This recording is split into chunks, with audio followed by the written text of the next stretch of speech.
guys, happy Vlogmas. So I know I look like a complete and utter wreck, so apologize. I'm not going anywhere today. I'm going to be staying home, doing some cleaning, doing some baking. At least that's what I hope to do. This morning I did a little bit of online Christmas shopping. I do definitely still have some more Christmas shopping to do, but I am getting there. And I'm just getting some lunch ready for my daughter and myself as she plays around the kitchen. So if you hear noise, she's playing with plastic funnels and all kinds of stuff. What are you doing? You playing? You can't have tortilla chips. You can't have that. So I will check in with you guys after we eat our lunch and we'll see what I end up doing. If it's baking or whatnot, we'll see how today goes. So lunch is over and I'm going to be doing a little bit of baking. I'm going to be making a pumpkin bread loaf. I haven't decided. I'm thinking about possibly doing two. I'm going to start with one and kind of see where we go from there if I do want to make two. If I make two, I might not even make the second one today. I might make that another day. We'll just kind of see how things go today because I do have some other stuff that I need to get done. Every year for Christmas, I try to do some sort of bread loaf or muffins or something like that. I'll do like banana or pumpkin or blueberry or something along those lines. So this year I decided on the pumpkin bread.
Okay, so this is a new advent calendar, okay?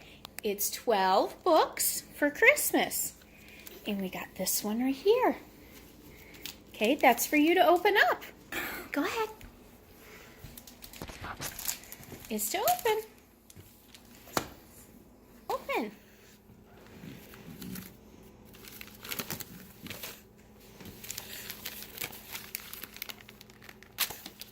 There you go.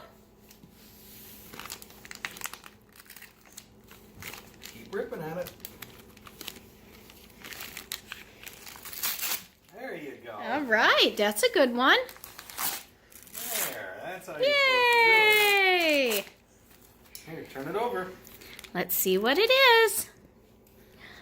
Mickey Saves Santa. Yeah. So yeah, there's Mickey. Yeah. We'll get to read this at bedtime.